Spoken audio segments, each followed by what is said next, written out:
दिवाली की पौराणिक कथा और दिवाली क्यों मनाई जाती है। त्रेता युग में भगवान श्री राम 14 वर्ष का वनवास कर पूरा करने के बाद कार्तिक मास के कृष्ण पत्नी सीता भाई लक्ष्मण के साथ अयोध्या लौटे और श्री राम के बहुत प्रेम करते थे। श्री राम जी से बहुत प्रेम करते थे, इसीलिए उन्हें लौटने की खुशी में उन्होंने दीप जलाकर उनका स्वागत किया था। इसे दीपावली मनाई जाने लगी, जो अंधकार पर प्रकाश की जीत का प्रतीक है।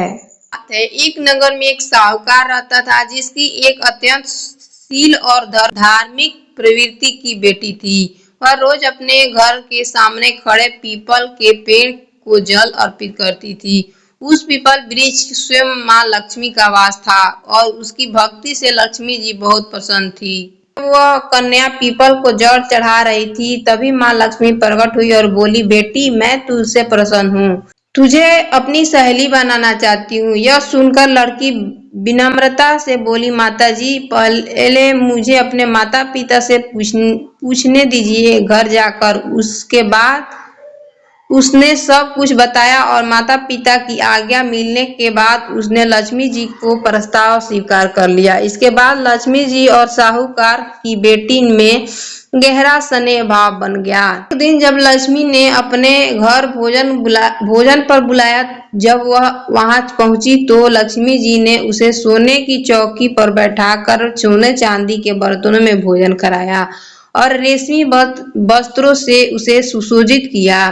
विदा करते समय लक्ष्मी जी ने कहा, कुछ समय बाद मैं तुम्हारे घर आऊंगी। यह सुनकर साहूकार की बेटी घर लौट गई और सब कुछ अपने माता पिता को बताया। माता पिता तो खुश हुए, लेकिन बेटी चिंतित हो गई। उसने कहा, लक्ष्मी जी के पास इतना वैभव है, मैं उन्हें क्या दे सकती हूँ। बेटी श्रद्धा सबसे बड़ा उपहार होती है। घर को अच्छे से लीप पोत कर साफ सुथरा रखना और जितना भी बन सके प्रेम से भोजन बनाना।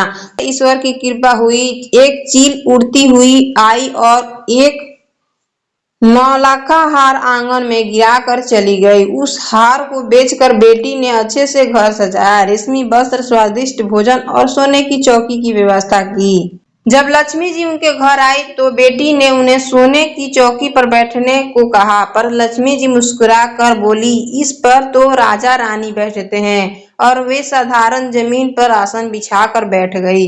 उन्होंने प्रेम से बना भोजन ग्रहण किया और साहूकार के परिवार को आतिथ्य से अत्यंत प्रसन्न हुई। जाते जाते उन्होंने एक घर को सुख शांति और समृद्धि से भर दिया। हे माँ लक्ष्मी, जिस प्रकार आपने साहूकार की बेटी की भक्ति और निष्ठा से प्रसन्न होकर उसके घर को धन्य धान से भर दिया, वैसे ही कृपा सभी भक्तों पर बरसाए और हर घर में सुख समृद्धि का वास दे। अगर मेरी वीडियो अच्छी लगी हो तो चैनल को लाइक सब्सक्राइब दोस्तों को शेयर कर देना। धन्यवाद। राधे राधे।